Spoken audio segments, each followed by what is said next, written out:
Aurora, the interviews. This will not be a normal interview, by the way. Okay. Maybe I will try to avoid questions because, like, you travel around the world and everybody's giving you questions, like, what's that, what is this, and stuff.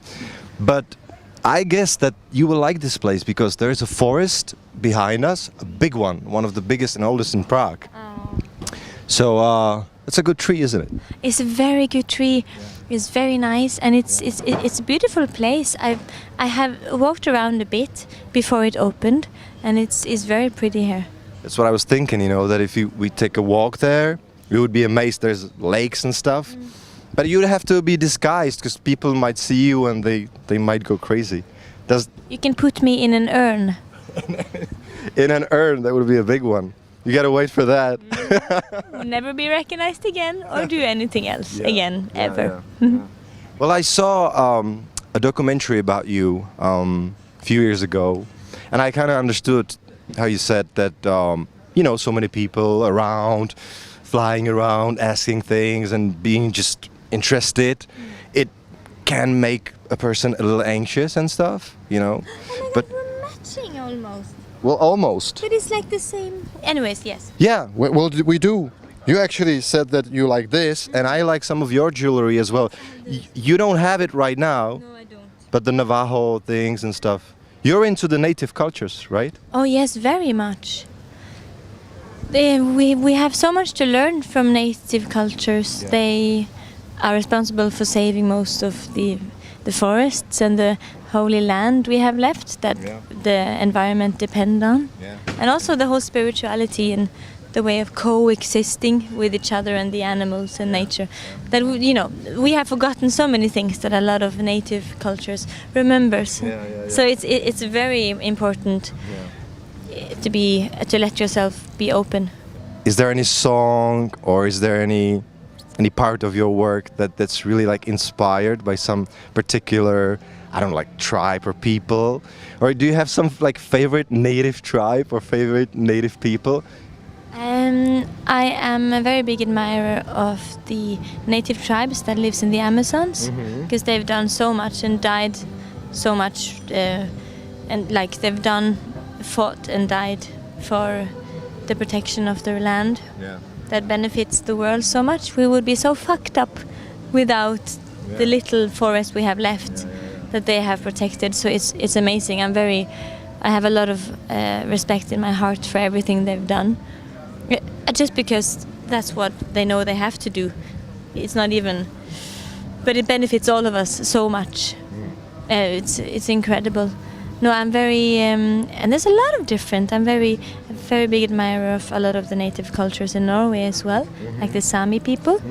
Beautiful music, beautiful clothes, and beautiful just art, all of it. Beautiful language as well. Yeah, many. And I feel like that's the whole point of music and art is to talk to the soul like nothing does anymore in the world. I feel like everyone is so lost and we're falling deeper and deeper into this wheel of everything is losing its taste. Our food is tasteless because the soil they grew up in is broken. Yeah. And so even from the beginning of everything now, we are ending up in a place where nothing is real like it was. Yeah. Because it's so sad, it's so weird.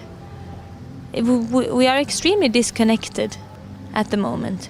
And I don't know what we're going to do about it. Maybe if it all goes to hell, like if the satellites blow up and we'll go back again to normal, maybe that's going to help us. Or maybe every end is another beginning. You never know, You never know. Yeah, but yes, I think it's very important that music and art and movies, whatever, touches that part of us that the world doesn't really touch anymore.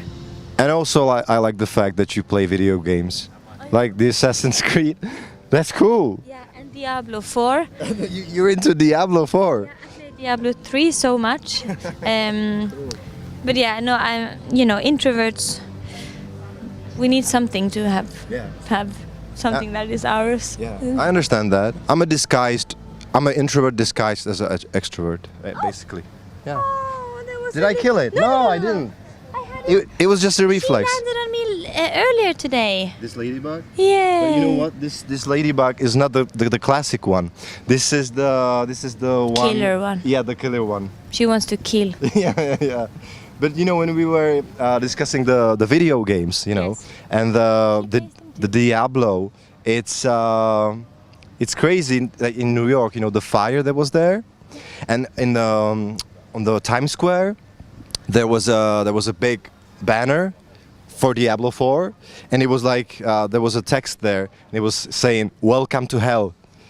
And then there was this orange sky in New York, you know. That was a crazy moment. It's actually very, very crazy. Yeah. All the fires now. Yeah. All the smoke from the fires Yeah. blowing over with the wind. Yeah. Some crazy marketing right there. They took it a bit too far. No, I love Diablo. I think it's a fantastic game. Diablo 3 I played a lot. And I quite like Diablo 4 so far. But Can you take her for a while? Yes, I can. Yeah, because I cannot focus, you know, because I'm taking care of her. A ladybug. Yeah. Yeah, for sure.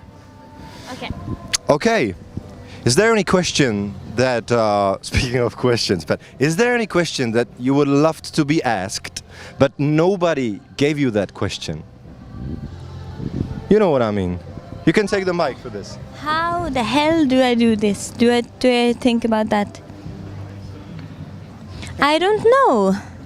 I think very little about what I would like to be asked. I think it would be more about what I would ask people. Because I'm more interested in what I would ask people than what people is gonna ask me. Yeah. Especially since I get asked so many things all the time. But I would love to, and also I guess be asked more things from a stranger that I am a stranger to as well. I saw on your social media that you always like write "Hi stranger" Hey, stranger. and stuff like that. So you feel comfortable around strangers or not?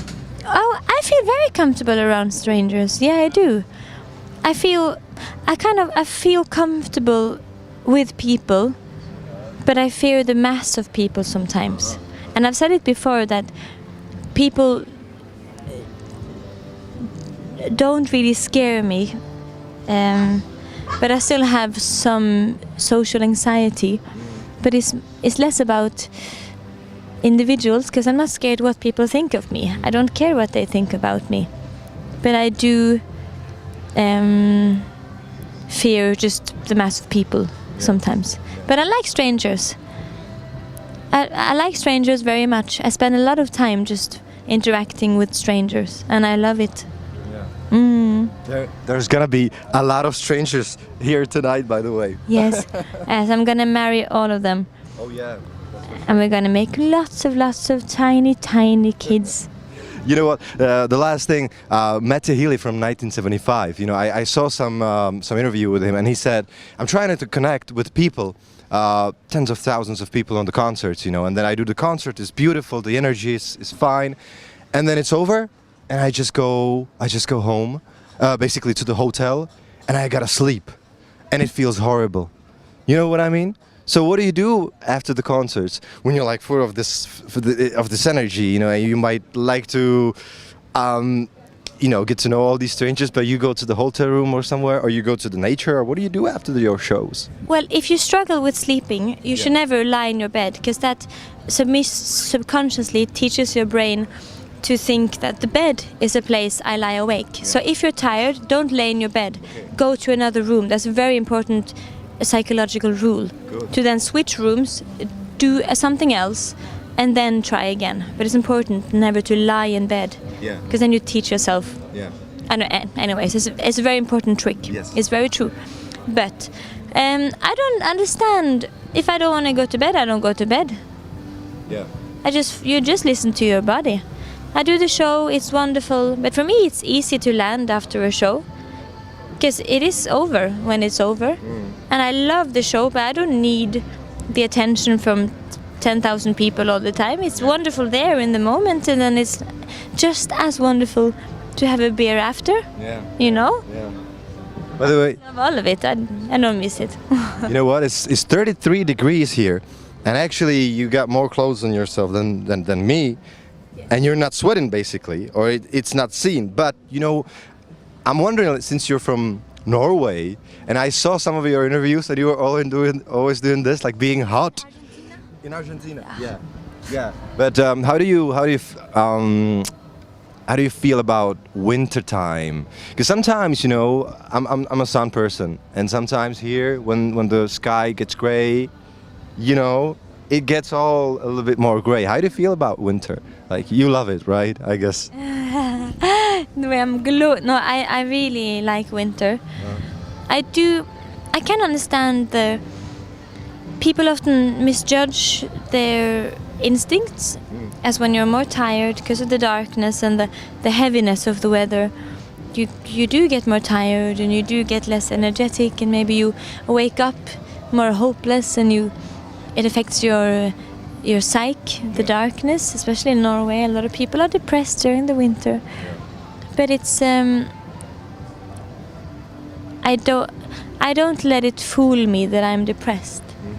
I understand that in nature, that's how it is with all the animals. It's telling all of us to go hibernate, to go relax, to go charge. Yeah.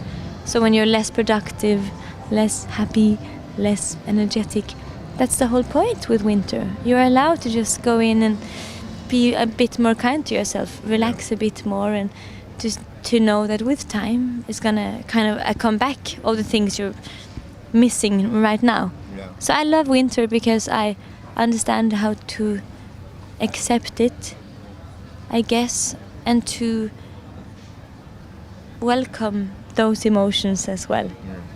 You know. We get a lot of lessons from Aurora for your lives. And rock on. Yeah. By the way, yeah. Be cool, be spiritual, but rock on. Yeah, that's cool. That's the yin and yang, right? Thanks, Aurora. It was lovely to meet under the tree. Beautiful.